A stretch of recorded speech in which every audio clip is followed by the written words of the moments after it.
Okay, and following up on the recent discussion about George Orwell and Aldous Huxley, 1984 versus Brave New World, and their respective connections to Fabian socialism and generally the direction that society is moving towards, I came across the letter that Aldous Huxley sent to George Orwell after he was sent a copy of 1984.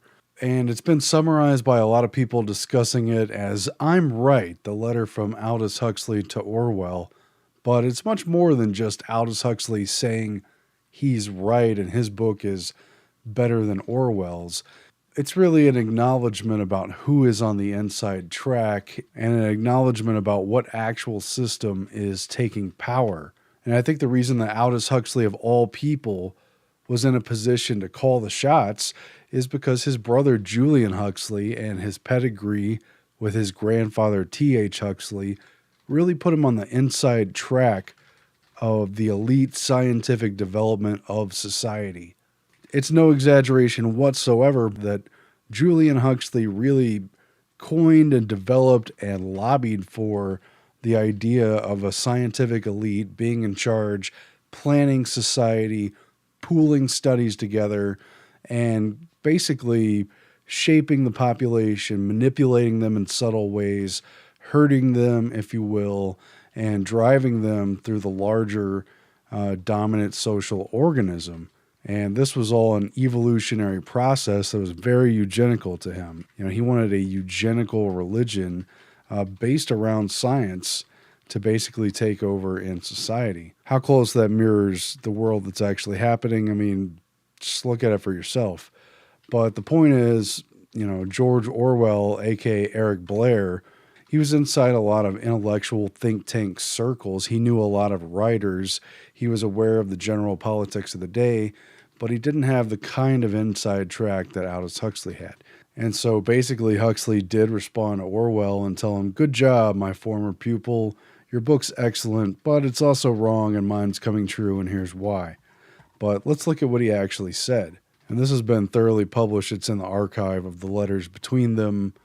And it was a letter that Huxley sent to Orwell dated October 21st, 1949, while he was living in California, which he did for many, many years, Wrightwood, California.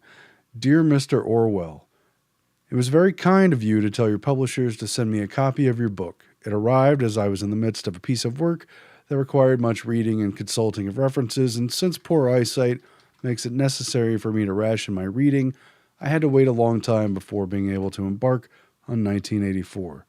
Now, Huxley was nearly blind. He had terrible eyesight, but he's also clearly putting Orwell off here. At any rate, he goes on. Agreeing with all that the critics have written of it, I need not tell you yet once more how fine and how profoundly important the book is. Good job, Orwell. May I speak instead of the thing with which the book deals, the ultimate revolution?" So after just a passing sentence, Aldous Huxley changes the subject from 1984 back to his own work with Brave New World, again to, teach the pupil of what he supposedly missed here. It's not a blow I expect Orwell took well, but at any rate, Huxley wrote, "The first hints of a philosophy of the ultimate revolution, the revolution which lies beyond politics and economics, and which aims at total subversion of the individual's psychology and physiology, are to be found in the Marquis de Sade, who regarded himself as the continuator, the consummator of Robespierre and Babeuf of the French Revolution. The philosophy of the ruling minority in 1984 is a sadism which has been carried to its logical conclusion by going beyond sex and denying it. Whether in actual fact the policy of the boot on the face can go on indefinitely seems doubtful." I mean, clearly Huxley is saying he thinks Orwell's wrong here. "My own belief is that the ruling oligarchy will find less arduous and wasteful ways of governing and of satisfying its lust for power. And these ways will resemble those which I described in Brave New World." Again, saying he's right. But here's where I think it gets interesting. I've had occasion recently to look into the history of animal magnetism and hypnotism, and have been greatly struck by the way in which, for 150 years, the world has refused to take serious cognizance of the discoveries of Mesmer, Braid, Esdell, and the rest. Partly because of the prevailing materialism and partly because of the prevailing respectability, 19th century philosophers and men of science were not willing to investigate the odder facts of psychology for practical men, such as politicians, soldiers, and policemen, to apply in the fields of government. Thanks to the voluntary ignorance of our fathers, the advent of the ultimate revolution was delayed for 5 or 6 generations. Another lucky accident was Freud's inability to hypnotize successfully and his consequent disparagement of hypnotism. This delayed the general application of hypnotism to psychiatry for at least 40 years. But now psychoanalysis is being combined with hypnosis, and hypnosis has been made easy and indefinitely extensible through the use of barbiturates, which induce a hypnoid and suggestible state in even the most recalcitrant subjects. Within the next generation, I believe the world's rulers will discover that infant conditioning and narco-hypnosis are more efficient as instruments of government than clubs and prisons, and that the lust for power could be just as completely satisfied by suggesting people into loving their servitude as by flogging and kicking them into obedience. In other words, I feel that the nightmare of 1984 is destined to modulate into the nightmare of a world having more resemblance to that which I imagined in Brave New World. The change will be brought about as a result of a felt need for increased efficiency. Meanwhile, of course, there may be a large-scale biological and atomic war, in which case we shall have nightmares of other and scarcely imaginable kinds. Thank you once again for the book. Yours sincerely, Aldous Huxley. And so that's not only the note on a personal relationship between two important, influential authors that almost every grade school student is exposed to and asked to write essays about. And it's not just two anchors, Huxley and Orwell, that become almost goalposts of one type of dystopic society or another that's in some ways shaping our future. I mean, the huge influence of 1984 as a dark vision of the future and of Brave New World as a society that is happy on the surface but loses its humanity and its free will. You know, these are goalposts. Things can be the iron fist or the velvet glove. It could be the ultimate revolution, one extreme or another. I mean, these are goalposts on an Overton window, the concept of changing politically acceptable possibilities. But between both extremes, between Democrat and Republican, both extremes converge into the window of publicly acceptable range of possibilities. The unthinkable on one side and the unthinkable on the other, when they're introduced, become merely radical. And at some point within the window, they shift to acceptable. And if things shift from radical to acceptable, then it makes the idea of it being sensible possible when it was once unthinkable. And it sets the stage for it to even become not only recommended and sensible, but popular and actual policy. Overton window was coined for Joseph P. Overton, who stated that an idea's political viability depends mainly on whether or not it falls within the range of politically acceptable policies according to mainstream opinion. But, you know, this is the story about the technology itself of government. A science, yes, but a science of conditioning and hypnotizing the human being for the purposes of governing them, for the purposes of shaping society. He uses terms instruments of government. Norbert Wiener's cybernetic concept held the key as to what they should do with the digital computers they had developed. The method and the signal are such that they must be fed to the transmitter in a series of positive decisions. It fused together the working principles of the biological organism, looping systems that maintained equilibrium. Its maintenance is automatic and seeks to balance any disturbances. They had a universal mechanism to create goal-seeking behavior that made machines and even people basically programmable. On the influence of a feedback system. It's very interesting the words that Huxley uses here. He hones in on the individual's psychology and physiology, the operations of the mind, the brain mechanism, as well as the nervous system itself that works throughout the body. I mean, even just casually reading this letter, it seems hugely important that he honed in on the phrases psychology and physiology. He wants to use hypnosis and infant conditioning. I mean, this is pure cybernetics. If you've seen The Minds of Men, in the cybernetics section, we detail the first meeting in 1942. Macy's hosted a convergence around cerebral inhibition. You could read that as how to get an individual to not use their mind.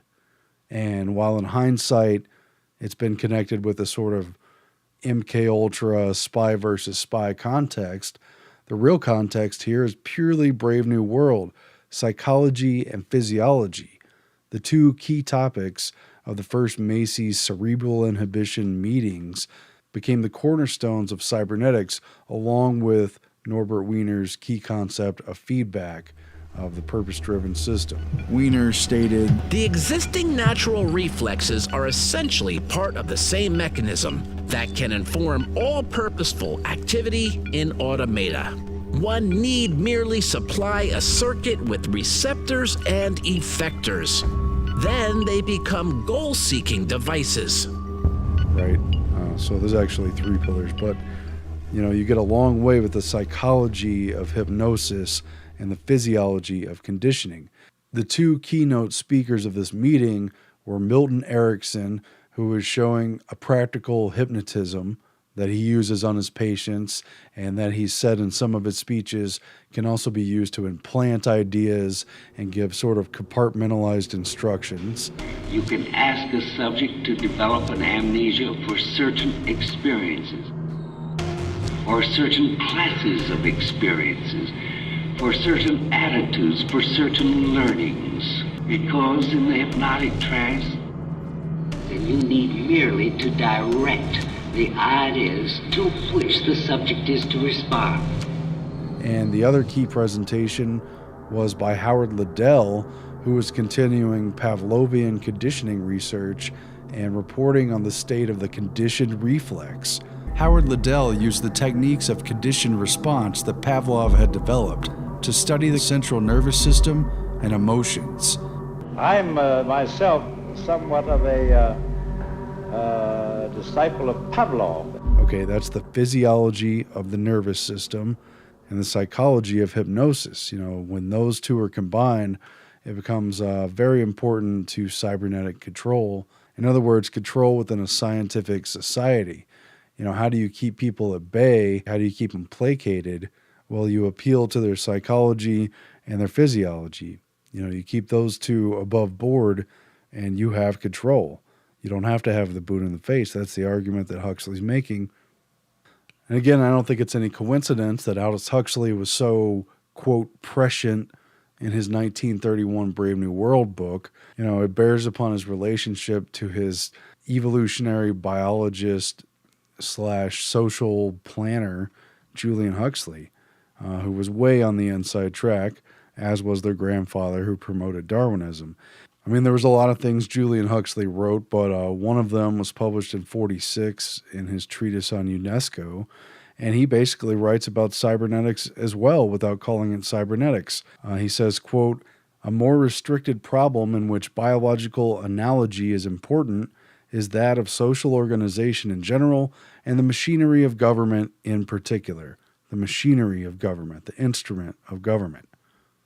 As I have already pointed out, social organization is the mechanism on which man must rely to effect evolutionary progress, and government is the central part of this mechanism, because the government steers. As the problems of government grow more complex, so must the machinery for dealing with them.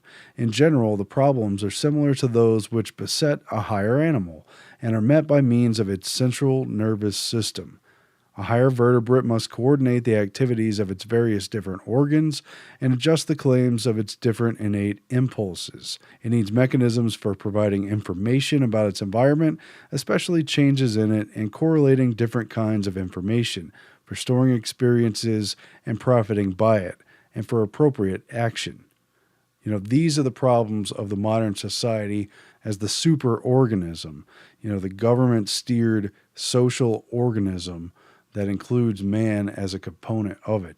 This is based around cybernetic physiology and psychology, the shaping of the mental conditions and the environment perceived by the people in this system. It's all about it's all about corralling perceptions and the actual conditions. The true servitude of one's state of being is not really what's in question. What's in question is the relative happiness of the perception of those individuals in the system. That's the major difference that Huxley hints at in Brave New World when he talks about loving one's servitude, loving conditions that one shouldn't. But basically, it's all played upon the nervous system. It's all a central nervous system, of the individual, of the biological organism, and of the information society, the internet-based network of people, okay?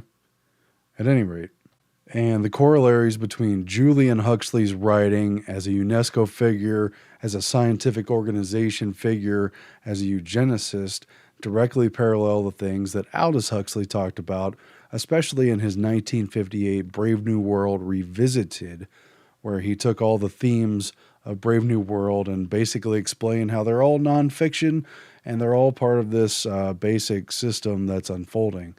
And, just a look at the contents is pretty revealing. This is Brave New World Revisited. Chapter 1, Overpopulation. 2, Quantity, Quality, Morality. 3, Over-organization. 4, Propaganda in a Democratic Society. 5, Propaganda under a Dictatorship. Hint, they operate pretty similarly. 6, The Arts of Selling. 7, Brainwashing. 8, Chemical Persuasion. 9, Subconscious Persuasion. 10, Hypnopadia. 11, Education for Freedom. And 12, What Could Be Done. Now, if you weren't paying attention, everything from propaganda to arts of selling to brainwashing to chemical persuasion to subconscious persuasion to hypnopedia to education for freedom are all forms of mind control based around the previous problems of overpopulation, overorganization, and dealing with quantity, quality, and morality. Okay, this is all about steering and shaping society. And so it's not even that surprising when Huxley lays it out in Chapter 11, so-called Education for Freedom. A little taste of what's going on here. And this is on page 108, at least in my edition. In the brave new world of my fable, socially desirable behavior was ensured by a doable process of genetic manipulation and postnatal conditioning. Babies were cultivated in bottles, and a high degree of uniformity in the human product was assured by using ova from a limited number of mothers and by treating each ovum in such a way that it would be split and split again, producing identical twins in batches of 100 or more. In this way, it was possible to produce standardized machine minders for standardized machines. The standardization of the machine minders was perfected after birth by infant conditioning, hypnopadia, which is sleep learning, like tapes playing while you sleep or whatever, and chemically induced euphoria as a substitute for the satisfaction of feeling oneself free and creative. Vast impersonal forces are making for the centralization of power and a regimented society. They are doing it. The genetic standardization of individuals is still impossible, but big government and big business already possess, or will very soon possess, all the techniques for mind manipulation described in Brave New World. They already possess mind-manipulating techniques, along with others of which I was too unimaginative to dream. I'm sure Huxley just couldn't think of it. Lacking the ability to impose genetic uniformity upon embryos, the rulers of tomorrow's overpopulated and overorganized world will try to impose social and cultural uniformity upon adults and their children. To achieve this end, they will, unless prevented, make use of all the mind-manipulating techniques at their disposal and will not hesitate to reinforce these methods of non-rational persuasion by economic coercion and threats of physical violence. If this kind of tyranny is to be avoided, he says, tongue-in-cheek, in a disingenuous, I'm in on it kind of fashion, in order to avoid this kind of tyranny, we must begin without delay to educate ourselves and our children for freedom and self-government. In the negative utopia described in my story, man has been subordinated to his own inventions. Science, technology, social organization. These things have ceased to serve man. They have become his masters. So, I mean, this is not some crank or theorist. This is Aldous Huxley saying they do have and will use mind manipulation techniques.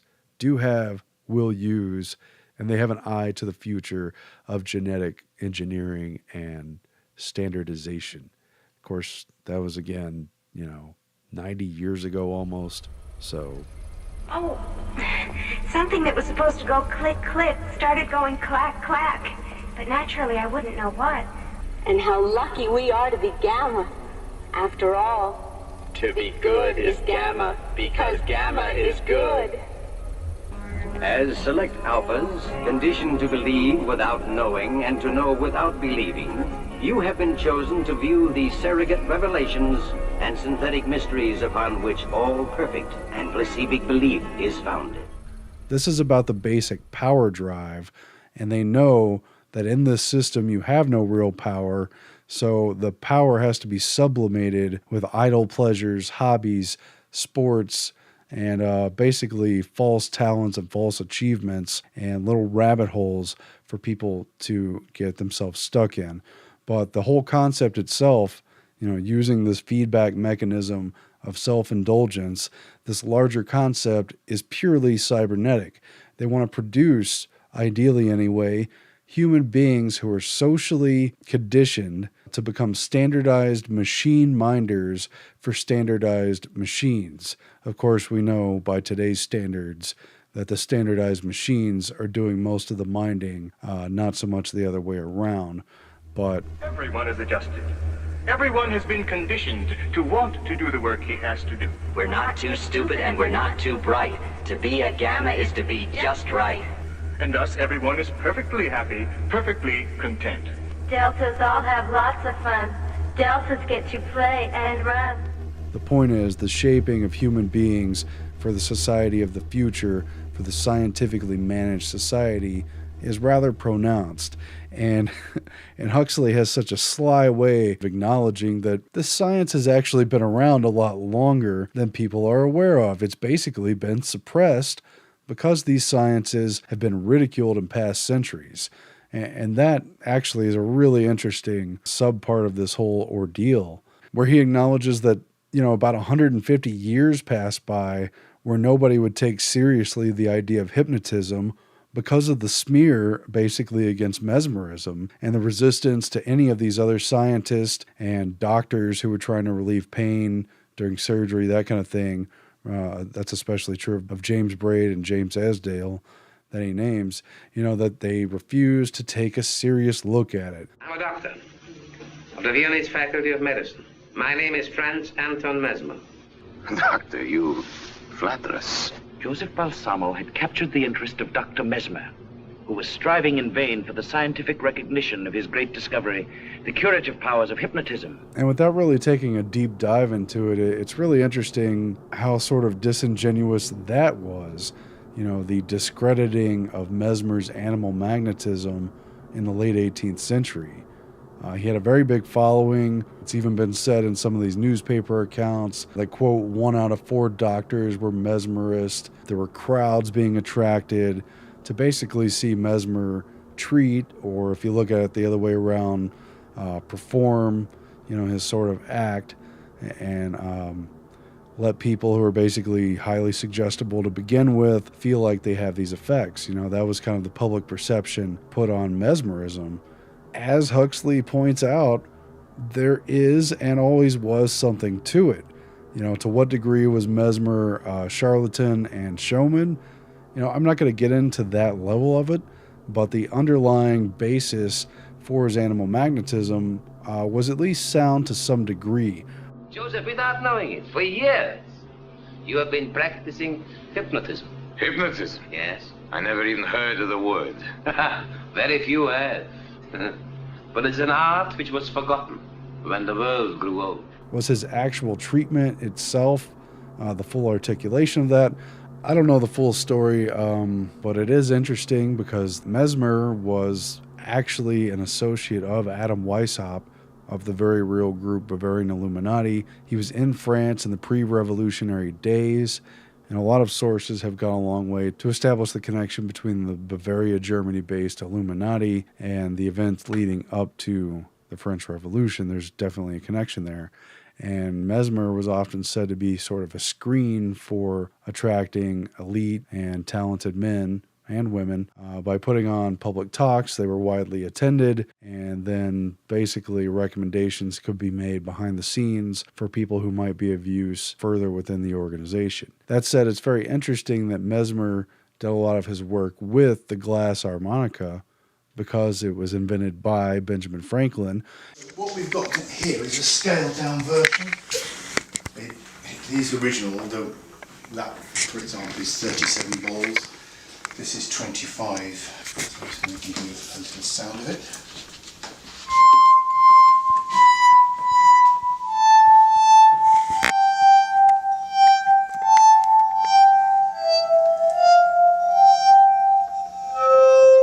Right, so when that was played properly by the real people at the time, it was fingers in water, dipped into chalk, and then you played sort of like 10 fingers across at the time, so you could make a far more harmonious sound than that. And because Benjamin Franklin was one of the people assigned to the panel, the Royal Medical Panel, to investigate Mesmer and ultimately to discredit him. Mesmer uses Franklin's invention to put people in a trance. While he's in France, because Mesmer is a Frenchman, while Franklin is in France, he's part of a committee that investigates Mesmer, and they then decide he's a fraud. It was an appointed body of King Louis XVI, and ironically or not, it also included Dr. Guillotine, whose name was later applied to the guillotine. It had the chemist Antoine Lavoisier, the astronomer Jean-Sylvain Bailly, and the American ambassador and scientist Benjamin Franklin, who knew Mesmer and who had at least an acquaintanceship with him. And there were sort of conflicting ideas about the mental effects of the glass harmonica and the effect of animal magnetism, and on and on. I think you're on the right track with that. Cool. That was good. So the sound is a little bit weird. Sometimes people find it a bit nerve-wracking. But at the end of the day, they did a blindfold test of a man who supposedly claimed to be under the effects of mesmerism, but couldn't even distinguish between whether the practitioner was there or not. And quite frankly, what I remember of the story seemed like kind of a snow job, a whitewash investigation just to kind of shut down public credibility for Mesmer. And at the end of the day, his work had some kind of legitimate scientific basis that was ignored publicly. Publicly, it was discredited. And despite the affiliation of lots of scientific men of the day, was discredited. And yet, all these years later, people still think it's discredited when hypnotism and its basis in mesmerism have been upheld. They've been demonstrated. It's become easy to do, and it's clinically significant. It's not just a circus stage trick, you know. I mean, it's just amazing because I think the public mind associates hypnotism in the same way that it was meant to associate mesmerism as sort of a stage trick, an exercise in public gullibility, you know, incredible claims and everything. And yet hypnotism is a reliable, legitimate part of psychotherapy of various kinds. And it just basically reflects a state of suggestibility that's easily achieved not only with drugs, as Huxley mentions, but with the television, with the actual signal. Videodrome signal will ultimately produce and control hallucination to the point that it will change human reality. Videodrome is a bioelectronic addiction. It's clear you have a history of manipulation. And I think it's significant indeed that Huxley goes on to argue that Orwell, while he presents a good book in 1984, is ultimately wrong because all the effort, all the inefficient means of kicking and flogging people into obedience would ultimately modulate into the nightmare of Brave New World. It would modulate into a world dominated by the domination of psychology and physiology and cybernetics. It would modulate from a 1984 Iron Fist tyranny into one that was bureaucratically invisible, into one that appeased people at a physiological and psychological level into believing they were in a blissful state when they're not. And you'll see why 1984 won't be like 1984.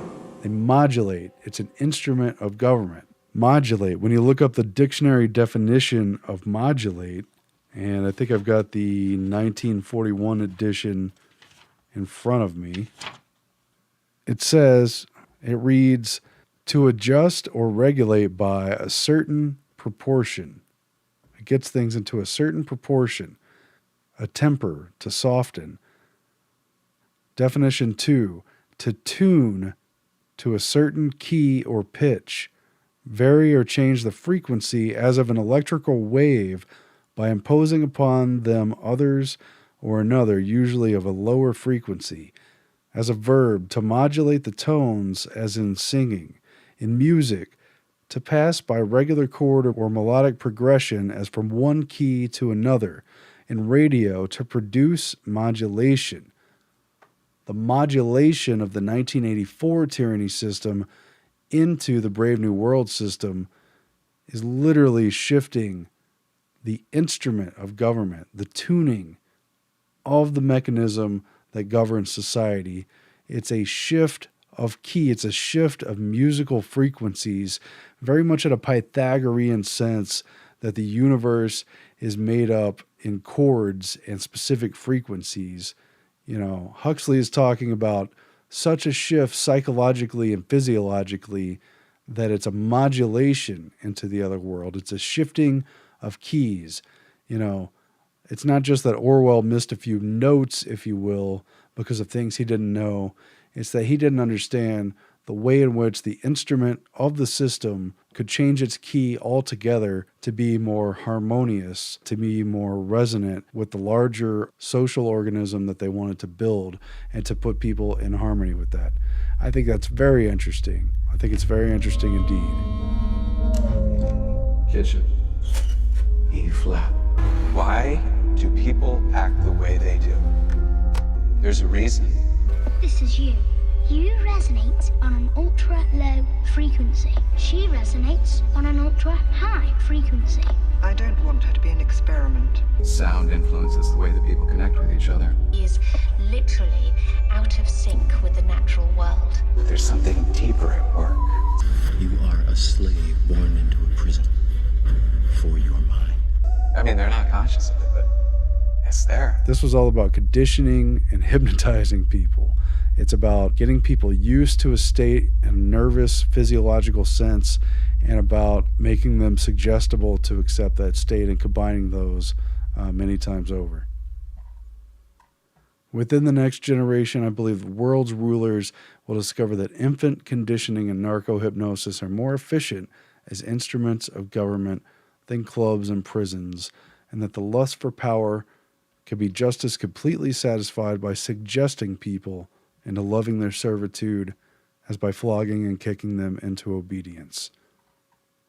In other words, George Orwell, I'm right, you're wrong. That's Aldous Huxley in 1949. And as it happens, George Orwell did not live very much longer. He died the next year in 1950, only 2 or 3 months after receiving this letter in October 1949 from Huxley, who had once been his tutor in French at the Eton boarding school and who was very much his sort of mentor and supposed superior in the intellectual circles of Britain. And for all the merits of Orwell's book, this letter was a very in-your-face admission that no, Huxley's on the inside track and they have something else planned for us. This is very much about an elite, secretive scientific body calling the shots. And Julian Huxley himself talked about this This paper, Julian Huxley and the Continuity of Eugenics in the 20th Century Britain, besides being really interesting anyway, from 2015, makes the point several times over that, quote, Julian Huxley was interested in establishing an international network of elite intellectuals. Huxley organized a study group to, quote, study the problem of a possible new ideology appropriate to the present situation of society at large. Huxley wanted this to be an interdisciplinary and yet also a secret and anonymous group, linking high-powered thinkers with practical activities. These are the advisory boards that make minute decisions about policy topics ranging from A to Z, that are too dull for the public to even know about, and which the public doesn't have the purview or the jurisdiction to even influence. This is about an elite body here. And it says this was Huxley in elitist mode. In my opinion, just about the only mode he knows. That's Julian Huxley, and I just don't think that Aldous Huxley fell all that far from the family tree there. The things they wrote about very much overlapped, and again, Julian Huxley's agenda lines up pretty directly with Brave New World Revisited and with the original Brave New World. So, anyway, pretty interesting, I think. Very good. But do you wish you had been incubated as alphas? No. Excellent. That's all.